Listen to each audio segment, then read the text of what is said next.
નમસ્કાર મિત્રો, વિડીયોમાં તમારું સ્વાગત છે। જી હા મિત્રો, અત્યારે હાલ મોટા અને મહત્વના સમાચાર સામે આવી રહ્યા છે। તો મિત્રો, સમાચારમાં વાત કરીએ તો શાકભાજી હોય કે ફળો, લોકો તેને તાજા રાખવા માટે ફ્રીજનો ઉપયોગ કરે છે। ઘણી વખતે લોકો વધુને વધુ શાકભાજી ખરીદે છે। વાસ્તવમાં તેઓ એવું વિચારીને વધુ શાકભાજી ખરીદે છે કે ક્યારે કોઈને કંઈ ખાવાનું મન થાય તે ખબર નહીં। જી હા મિત્રો, અત્યારે હાલ મોટા સમાચાર સામે આવી રહ્યા છે। તેથી બજારમાંથી શાકભાજી ખરીદ્યા પછી તમે પણ પ્રયાસ કરો છો કે શાકભાજી બગડે નહીં અને લાંબા સમય સુધી તાજા રહે, પરંતુ નિષ્ણાતો કહે છે કે કેટલાક શાકભાજી અને ફળોને ફ્રીજમાં રાખવાનું ટાળવું જોઈએ। જી હા મિત્રો, અત્યારે હાલ મોટા સમાચાર સામે આવી રહ્યા છે।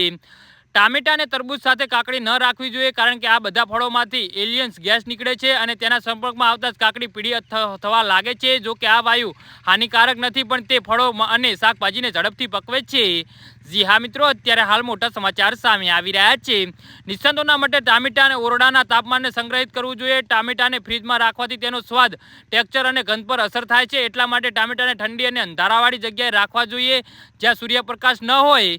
જી હા મિત્રો, અત્યારે હાલ મોટા સમાચાર સામે આવી રહ્યા છે। સૂર્યના ગરમ કિરણો ટામેટાને પકવવાની પ્રક્રિયાને ઝડપી બનાવી શકે છે। રિફ્રિજરેટરમાં રાખવામાં આવેલા ટામેટા કરતાં બહાર રાખવામાં આવેલા ટામેટા એક સપ્તાહ લાંબુ ટકે છે। જી હા મિત્રો, તો આના વિશે તમારું શું કહેવું છે તો નીચે અમારી કમેન્ટ બોક્સમાં જરૂરથી જણાવજો અને મારી યુટ્યુબ ચેનલને સબસ્ક્રાઇબ કરવાની ભૂલતા નહીં। વિડીયો પૂરો જોવા બદલ તમારો આભાર।